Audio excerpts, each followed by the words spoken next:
கற்பூர கன்னிகையே வாராய், அடி அளந்து அளந்து நயந்து நயந்து பாராய். நீ மங்கள மகாராணியே, வலது காலெடுத்து வாராய் நீயே.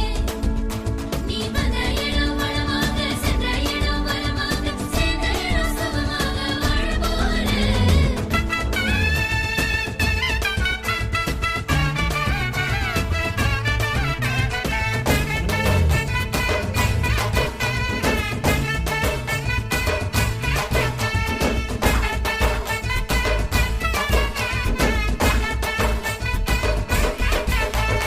மதுரைக்கு போகாதடி, அங்க மல்லிப்பூ கண்ண வைக்கும். தஞ்சாவூர் போகாதடி, தல ஆட்டாம பொம்மை நிக்கும். தூத்துக்குடி போனா சில கப்பல் கரை தட்டும்.